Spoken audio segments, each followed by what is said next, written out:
Hello everyone, this is Caleb Simpson, and you are watching my walkthrough for The Legend of Zelda, Breath of the Wild for Nintendo Wii U and Switch.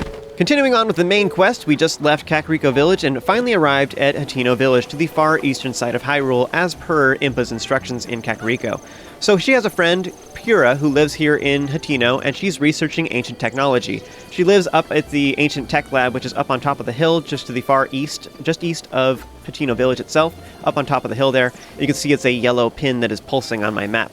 So that's where I'm heading towards. If you go up there right now, what you'll find is Purah says that she can't help us at the moment because her ancient furnace, the flame has gone out, so she needs more ancient flame, which is from this other ancient furnace, which is just north of Hateno Village. So you want to walk up to the furnace and then use a torch to grab the flame and steadily work your way up towards the hill. Now, if you don't have a torch, you can get a torch from Kakariko. There's one off to the right side that is leaning up against a wall next to a campfire. That one's pretty easy. Otherwise, I think about 2/3 of all the stables have torches at them. The outskirts stable, which is just below Mount Satori, has one, for example, so that's a real easy one to grab as well. There's a couple other ones. There's one on the Great Plateau near the Old Man's house, I believe. And there's a couple others that are scattered throughout the game in general, but those are some easy locations for you. Once you have a torch, what you want to do is just steadily work your way up the hill. There's a pretty obvious path through the village where you can just light one lantern after another, and that's pretty easy. And how you do this is just don't sprint with B, because that will put your torch away.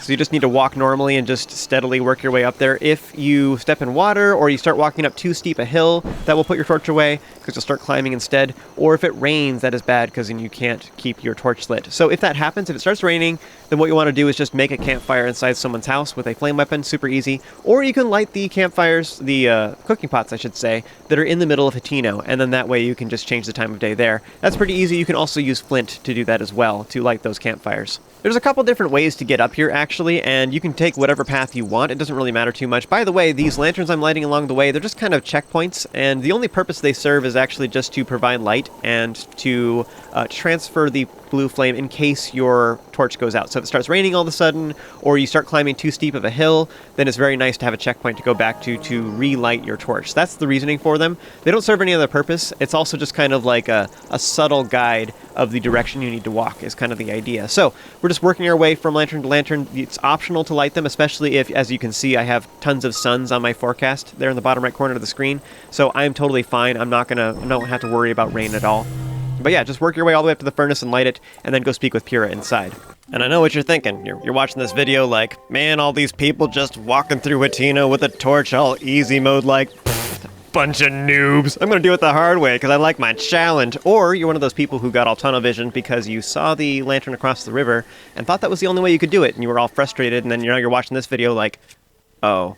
So if you are frustrated by that and you wanted to know how to do it, or you just want to know how to do a challenge, here's how you can do it. An alternative method is get your bow out by just tapping the R button, then jump at the flame to light the tip of your arrow, then walk towards the other side and shoot an arrow into the lantern, which will light it, and now you can just run across the rest of the way. And by the way, when you jump at lanterns like this to light the tips of your arrows, you can also use that arrow-tipped lit thing to light other torches and stuff. So you can transfer it, but again, just be warned that the tip of your arrow only stays lit for about 20 seconds and then it goes out. So it doesn't last as long. A regular torch running around like this lasts for much longer. So that's one of the advantages. So that's the best way to get it across the river. One comment about that, if you only want to use your arrows because you're just too lazy to go get a torch or you want to do it challenging, the best way to get it up to this lantern I'm walking up to in this recording right now, if you want to use just your bow, is probably to use a sniper bow such as that has 40-yard range. And a good example of that would be the Phrenic bow that is inside the Mayamagana Shrine here in Hateno that we just got in the last video. So that's like a good use of when you'd want to use a sniper bow. So I always like to keep a couple sniper bows in my inventory, and that's why. It's for stuff like this. Super awesome. But yeah, you can totally get through most of the game without using a torch. In fact, there's only one puzzle in the entire game, I think, that requires a torch. All the rest of them do not require it at all, and you can just get by with arrowheads, actually, which is kind of an interesting thing. As far as some quick further alternatives for this puzzle too, you can jump on the rocks to the left. As long as you jump on the rocks, then it's shallow enough that it doesn't put out your torch. You just gotta like jump up this ledge though so that you don't start climbing. If you start climbing, it puts your torch away, so that's the unfortunate thing here. But actually a better alternative for that though is, like, rather than trying to carry the torch the entire way, is just throw your torch. Because ironically enough, the torch actually stays lit in midair, but also after it lands. I didn't realize that until after I was watching this recording, actually. But I threw it at the lantern to throw it directly, to light it directly, just throw it in my weapon instead with the R1 button. And that's cool, but notice this, the torch stays lit on the ground. So this is actually a very useful trick if you need to bring a flame anywhere for any future puzzles in the game. Just be aware if you start encountering enemies, whatever, just throw your torch on the ground and it'll stay lit as long as it doesn't rain, which is awesome. You just don't set yourself on fire if you're in a field of grass, you know, because then you'll die. Really horrible, screaming, burning death. So regardless of which method you chose to do, whether you're just walking slowly with a torch or just trying to very quickly light all of the lanterns with sniper bows before the arrowed heads go out, then work the flame all the way up to the top and light the furnace here. This will then activate a warp point, which you can use whenever you want, and then just go inside and speak with Purah. Again, if you went to talk to her first, she would say she wouldn't be able to help you until the flame was restored, but if you restore it first, then she'll be like, oh, you already did it. Great. So Purah is a fun character, and her dialogue is actually pretty cool, and she has a journal upstairs too that's quite fun to read as well as for some extra lore. So you can do that if you like. I would recommend you do it. It's quite fun. The one comment I will make about her is that she does have this fascination or this obsession with using the word snap and taking pictures and stuff like that. She's obsessed with selfies. So anyways, what you want to do is whenever she asks you a question and one of the dialogue options is snap with an exclamation point, you have to choose that. So just know that whenever she says something and that's one of the options, you have to choose that, otherwise she won't let you continue.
Alright, the camera rune is pretty useful, especially for hunting for materials, and I'll explain how that works here in a little bit. Real quick, we have a camera tutorial. Purah will want you to take a picture of her, and you have to make it beautiful, which isn't hard because she's lovely. So, how this works is you press the L1 button, and then you can point it at her and press the A button to snap a picture. Very easy, actually, and quest pictures like this actually show a little chat bubble that show the target's designation, in this case her name, and it shows her little red exclamation point. Note that if I back up too far, then it disappears. If I get too close, it disappears as well. So I just need to make sure that her whole body is in the frame. And just so you know, it does have this little, like, square thing in the middle there. That actually is irrelevant. What you're wanting is just her whole body in the entire frame.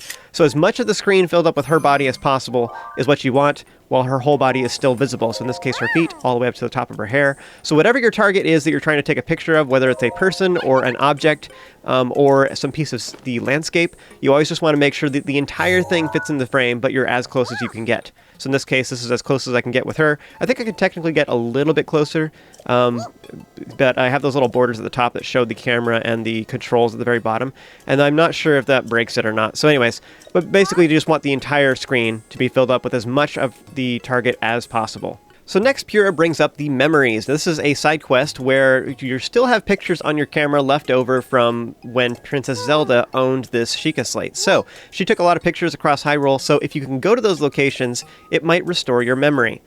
So as we go to some of the main locations in the game for the main storyline, then some of these memories will be unlocked automatically, but a lot of the ones that are in picture form like this are ones that we have to find ourselves, and they're totally optional. You don't have to do them, it just adds to the lore and checks some stuff off your list and makes you feel good. So I will be showing all these memories. It is not mandatory. You don't have to do them, but I would encourage you to do so as long as we're in the area. So I will be showing how to get all of the memories in the game when it's convenient for us. So next, go speak with Simon and talk with him repeatedly, asking about the Sheikah Slate. What this will do is it will unlock several different side quests. The one we're interested in at this exact moment is Slated For Upgrades. Once you have that side quest, then go speak with Purah again, and then again, whenever you're talking with her, just make sure you use the snap with exclamation points options.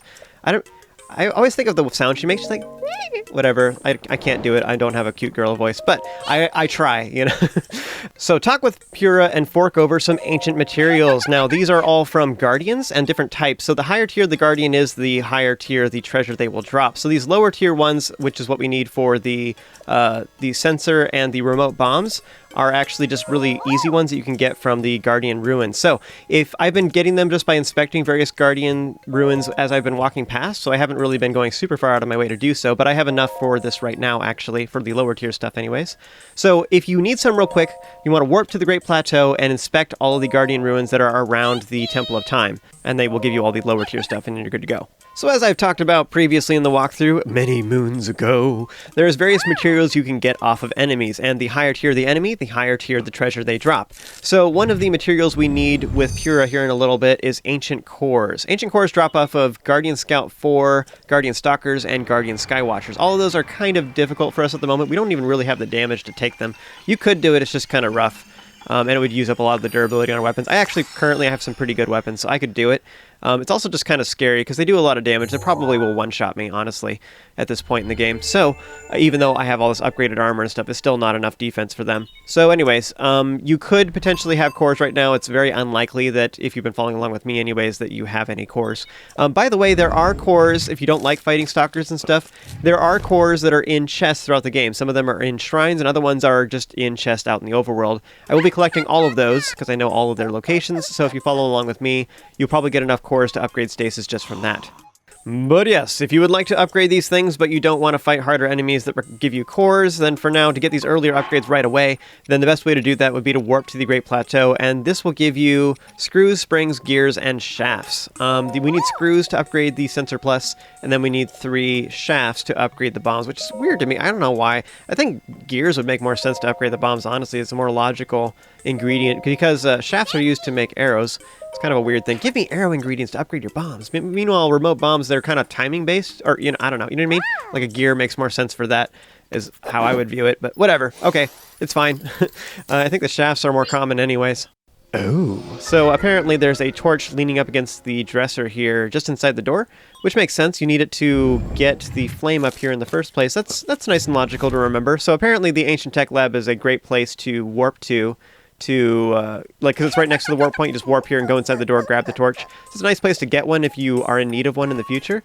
I still think I like recommending Kakariko overall, just because everybody has access to that. Like, it has so many different options for you. It has all 3 of the utility items, except for Korok's leaves. It doesn't have that, but anyway, so what we want to do, though, is we want to go speak with Simon. He requested that you come talk with him when you upgraded your sensor to the plus option. Anyways, he says that he wants you to test something for him, so if you go outside, then you can take a picture of the nearby Sunshroom. It's literally just on the opposite side of the wall from where he's standing.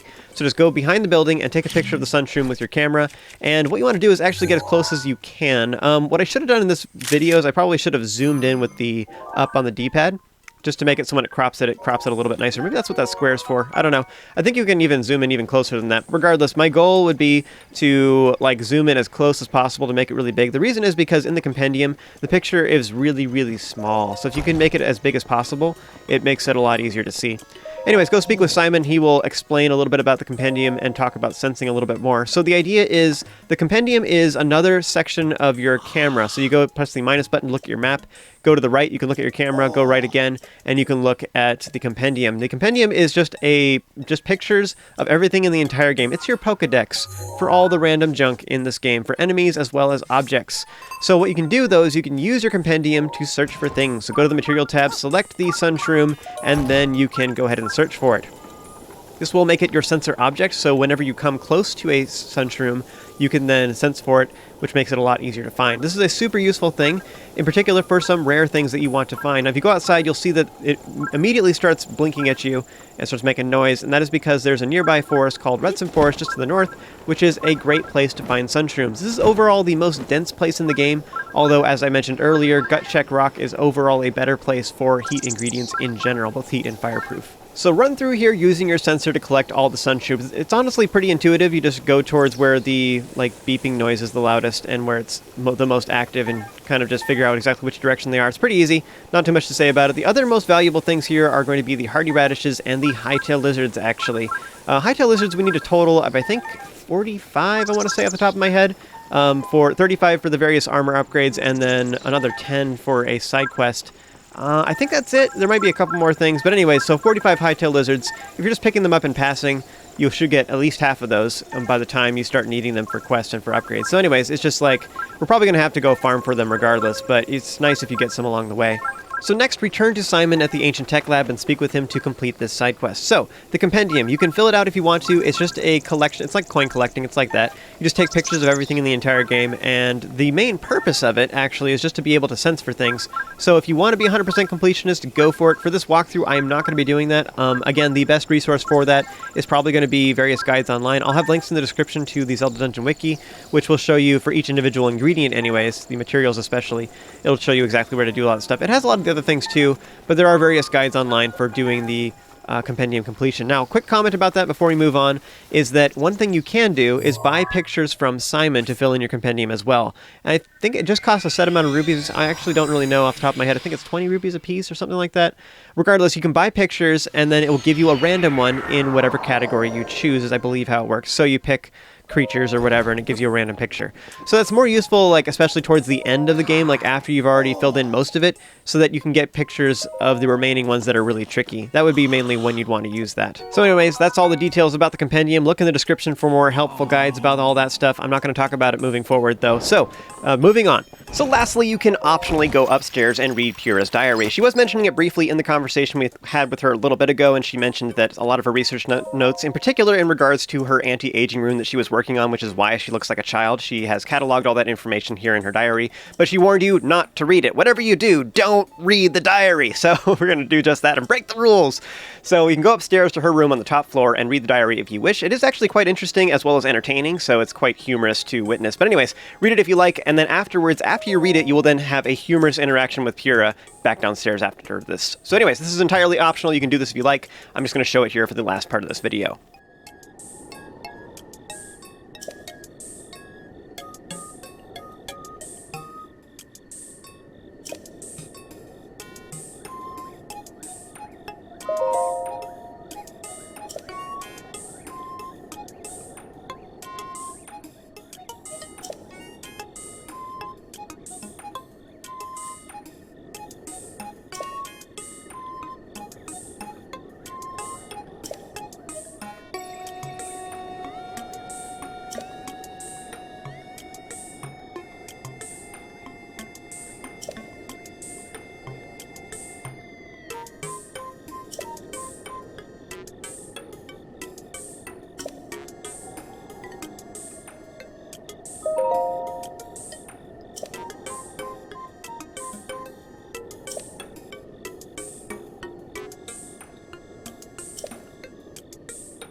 Now, I don't know about you guys, but this whole scene just gives me some serious vibes of Link's Awakening when you steal the bow and you're called Thief for the rest of the game. It really reminds me of that, although nothing actually bad happens to us in this particular case, which I'm glad of. I mean, if we actually lost our runes, it'd be horrible. That'd be quite the blow to our morale for the rest of the game. But yeah, that's the end of this particular video. Join me for the next one, though, and we'll continue on towards Hyrule Field and get a bunch of goodies along the way, which will be awesome. As always, huge thanks goes out to all of my Patreon supporters for helping to make this possible. And if you enjoyed this video and found it helpful, be sure to throw a like on it, subscribe, and stay tuned for more content just like this. Remember to stay awesome, you have an amazing day, and I'll see you next time.